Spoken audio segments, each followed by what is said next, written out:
Salam gila bola. Tahukah Anda bahwa invasi Rusia ke Ukraina telah memberi sejumlah dampak? Misalnya saja para pemain Brasil yang merumput di Liga Ukraina terdampar dan minta pemerintah Brasil memulangkan mereka. Kita akan melihat beberapa konsekuensi serangan Rusia ini terhadap dunia sepak bola. Tapi sebelum kita mulai, tolong klik subscribe dulu biar kami tambah semangat.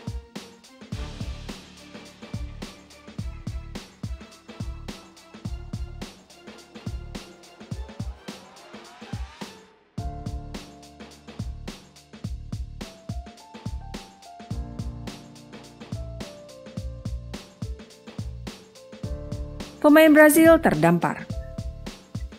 Pada Kamis pagi 24 Februari 2022, Rusia secara mengejutkan mengingkari semua janjinya dan menginvasi Ukraina. Sejauh ini, sudah menimbulkan korban 137 kematian tentara Ukraina, melukai 300-an lainnya, dan belum menghitung korban sipil. Dalam foto-foto yang beredar, terlihat 13 pemain Brasil beserta istri dan anak-anaknya dalam suasana muram, berkumpul di sebuah ruangan hotel di Kiev, ibu kota Ukraina, memohon pemerintah Brasil mengirim pesawat untuk mengungsikan mereka pulang ke negerinya. Striker Shakhtar Donetsk, Junior Mores, mengatakan bahwa situasinya sangat sulit di negeri itu. Bank tutup, perbatasan tutup, tidak ada bensin, tidak ada uang, dan sebentar lagi makanan habis. Satu pemain Ajax, David Neres, baru saja transfer ke Shakhtar Donetsk pada bulan Januari 2022 lalu dan kini sudah harus mengungsi.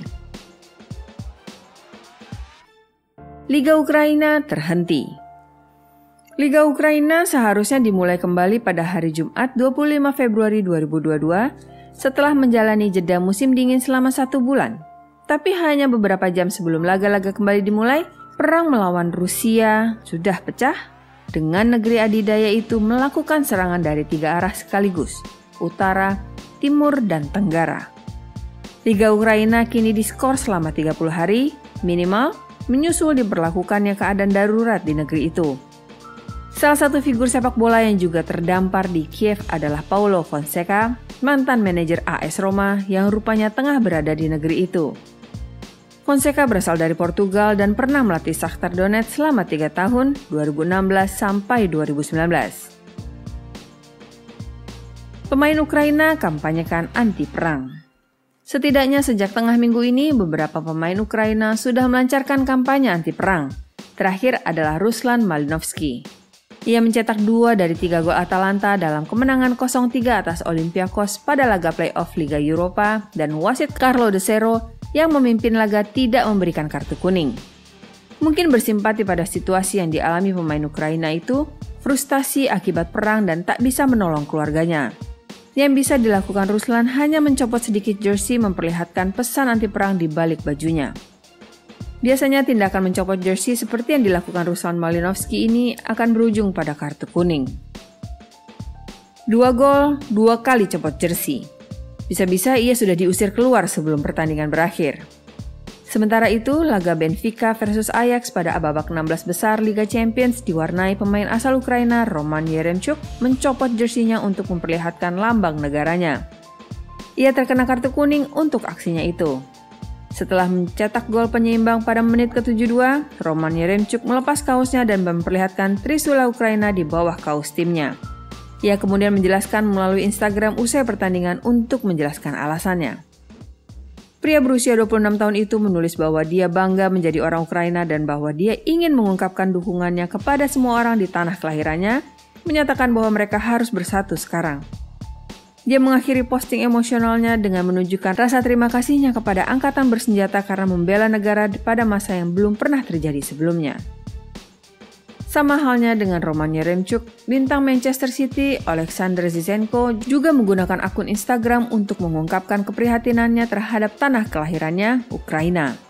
Pria berusia 25 tahun itu menulis bahwa seluruh dunia beradab mengkhawatirkan situasi di Ukraina. Negara tempat saya dilahirkan dan dibesarkan, negara yang benderanya saya pertahankan di arena olahraga internasional, tulis Zinchenko secara emosional. Sementara itu, para pemain Slavia Praha menyatakan dukungannya pada Ukraina sebelum laga Liga Eropa mereka melawan Fenerbahce di ajang Liga Eropa. Final Liga Champions dipindahkan. Hal lain yang merupakan konsekuensi dari invasi Rusia ini adalah kemungkinan dicabutnya hak penyelenggaraan final Liga Champions 2022 yang semula dijadwalkan berlangsung di Gazprom Arena di Saint Petersburg, Rusia pada 29 Mei 2022. Final Liga Champions merupakan sebuah event olahraga yang penting.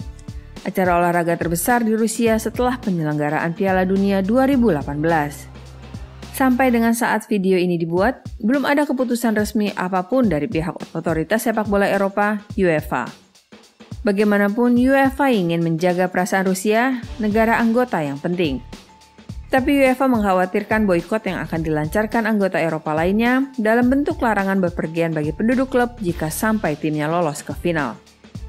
Jika boikot itu dilakukan, maka hasilnya akan sama saja bagi UEFA dan Rusia karena tiket stadion tidak akan laku dijual. Kekhawatiran finansial ini menyebabkan UEFA berpikir memindahkan lokasi final ke negara lain, Inggris atau Portugal menjadi calon lokasi tuan rumah final 2022. Manchester United hentikan Aerofold. Hanya beberapa jam sebelum dijadwalkan pergi untuk laga Liga Champions, Manchester United kelabakan mencari pesawat baru setelah kerjasama dengan Aeroflot maskapai Rusia dihentikan oleh pihak klub. Aeroflot sudah menjadi sponsor United sejak tahun 2013, menjadi maskapai pilihan untuk berpergian bagi Setan Merah. Kalaupun kerjasama tidak dihentikan, Aeroflot juga sudah tidak mungkin mendarat di Inggris, terkena pelarangan oleh pemerintah Inggris. Schalke cabut sponsor Gazprom. Tim asal Bundesliga yang kini tengah terdegradasi ke divisi kedua Bundesliga, Schalke 04, mencabut nama Gazprom dari jersey biru mereka usai aksi militer Rusia di negara tetangganya, Ukraina. Nama Gazprom bisa melekat di bagian depan jersey The Royal Blues. Kini akan digantikan dengan tulisan besar Schalke 04. Hal ini akan mengakhiri kerjasama 15 tahun Gazprom dengan klub Bundesliga tersebut. Gazprom yang merupakan perusahaan gas Rusia, merupakan sponsor utama Liga Champions sejak 2012, menyebabkan UEFA dalam posisi sulit untuk memindahkan lokasi final dari Gazprom Arena di Saint Petersburg ke lokasi lain di Eropa. Gazprom juga sponsor utama FIFA, otoritas sepak bola dunia yang masih membisu sejak dimulainya aksi militer Rusia ke Ukraina pada Kamis 24 Februari 2022. Playoff Piala Dunia terancam batal.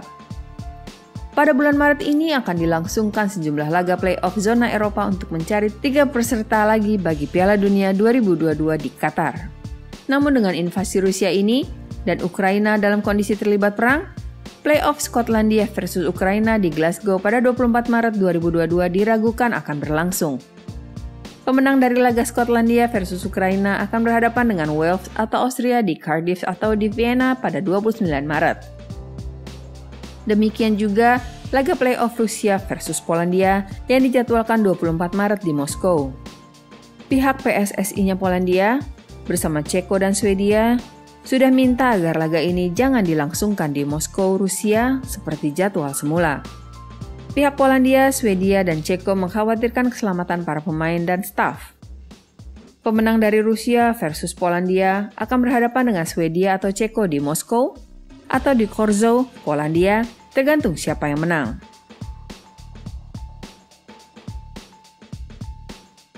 Sudah berdampak ke F1. Atlet dari cabang olahraga lain juga sudah mengutarakan keengganannya pergi ke Rusia. Sebastian Vettel, pembalap F1, menyatakan tidak akan pergi untuk Grand Prix Rusia bulan September 2022 di Sochi. Juara dunia Max Verstappen juga setuju dengan pendapat Vettel.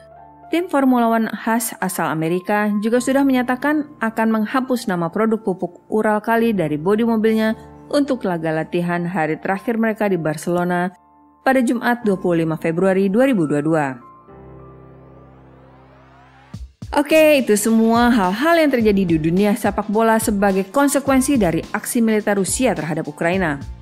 Silahkan tulis pendapat kamu di kolom komentar dan jangan lupa klik like dan share video ini jika kamu suka. Salam gila bola.